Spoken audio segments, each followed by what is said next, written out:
بسم اللہ الرحمن الرحیم۔ میرے انتہائی قابل احترام بزرگوں، بھائیوں، السلام علیکم ورحمۃ اللہ وبرکاتہ۔ محترم بزرگوں اور بھائیوں، حضرت سیدنا انس رضی اللہ تعالی عنہ سے روایت ہے، سرکار مدینہ صلی اللہ علیہ وسلم نے صحابہ اکرام علیہم رضوان کو ایک دن روزہ رکھنے کا حکم دیا اور ارشاد فرمایا، جب تک میں تمہیں اجازت نہ دوں تم میں سے کوئی بھی افطار نہ کرے۔ لوگوں نے روزہ رکھا۔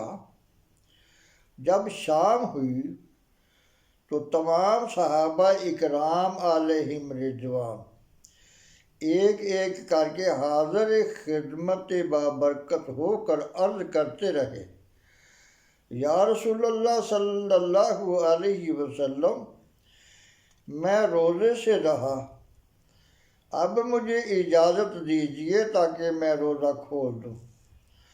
آپ صلی اللہ علیہ وسلم اسے اجازت مرحمت فرماتے رہے۔ ایک صحابی رضی اللہ تعالی عنہ نے حاضر ہو کر عرض کیا، اے آقا صلی اللہ علیہ وسلم، میرے گھر والوں میں سے 2 نوجوان لڑکیاں بھی ہیں جنہوں نے روزہ رکھا اور آپ صلی اللہ علیہ وسلم کی خدمت بابرکت میں آنے سے شرماتی ہیں، انہیں روزہ کھولنے کی اجازت دیجیے تاکہ وہ بھی روزہ کھول لے۔ اللہ تعالیٰ کے محبوب صلی اللہ علیہ وسلم نے ان سے رخ انور پھیر لیا۔ انہوں نے دوبارہ عرض کیا۔ آپ صلی اللہ علیہ وسلم نے پھر چہرہ انور پھیر لیا۔ پھر جب تیسری بار انہوں نے بات دہرائی تو غیب دان رسول صلی اللہ علیہ وسلم نے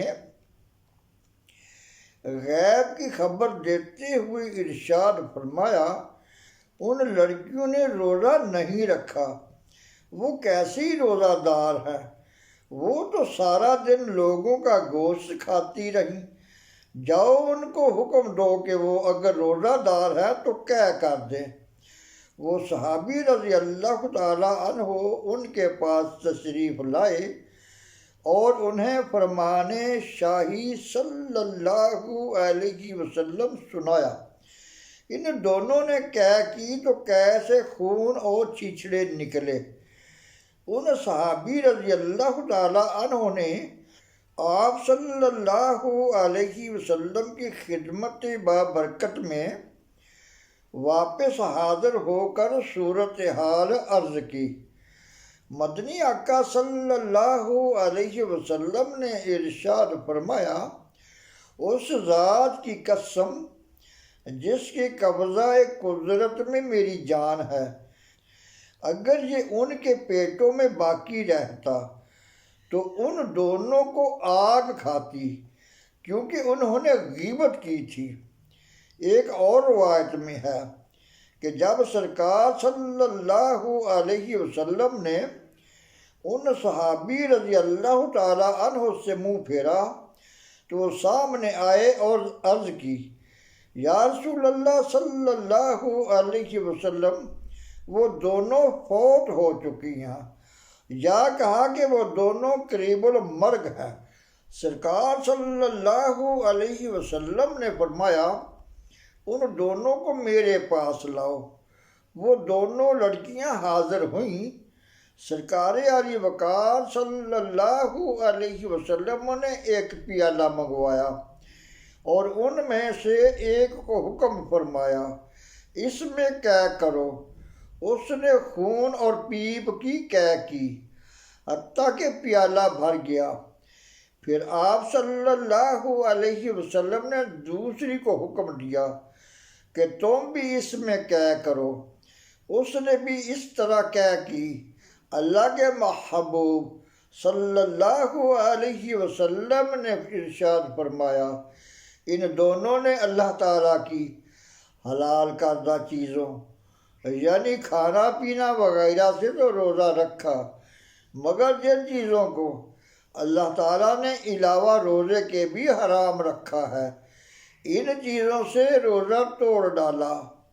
ہوا یوں، ایک لڑکی دوسری لڑکی کے پاس بیٹھ گئی اور دونوں مل کر لوگوں کا گوشت کھانے لگیں، یعنی لوگوں کی غیبت کرنے لگیں۔ پیارے اسلامی بھائیوں، اس حقائق سے روز روشن کی طرح واضح ہوا کہ اللہ کی عطا سے ہمارے پیارے پیارے آقا صلی اللہ علیہ وسلم کو علم غیب حاصل ہے، اور آپ صلی اللہ علیہ وسلم کو اپنے غلاموں کے تمام معاملات معلوم ہو جاتے ہیں۔ جبھی تو ان لڑکیوں کے بارے میں مسجد شریف میں بیٹھے بیٹھے غیب کی خبر ارشاد فرما دی۔ اس حقائق سے یہ بھی پتہ چلا کہ غیبت اور دوسرے گناہوں کا ارتکاب کرنے سے براہ راست اس کا اثر روزے پر بھی پڑ سکتا ہے، جس کی وجہ سے روزہ کی تکلیف ناقابل برداشت ہو سکتی ہے، جبکہ اس کے برعکس بسا اوقات نیک لوگوں کو روزہ کی سختی اتنی محسوس نہیں ہوتی۔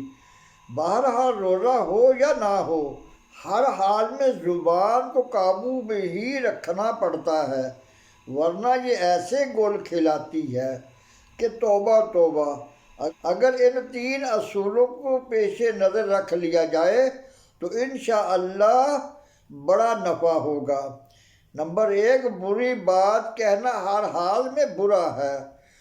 نمبر 2، فضول بات سے خاموشی افضل ہے۔ اور نمبر 3، اچھی بات کرنا خاموشی سے بہتر ہے۔ ایک پنجابی شاعر نے بڑی ہی پیاری بات کہی ہے، دل یاد لئی بنایا اے تعریف لئی زبان، اکھیاں بنائیاں سونے دے دیدار واسطے۔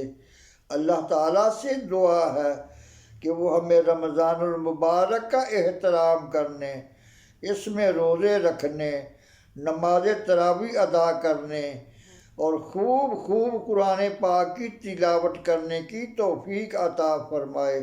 وما علینا الا البلاغ المبین۔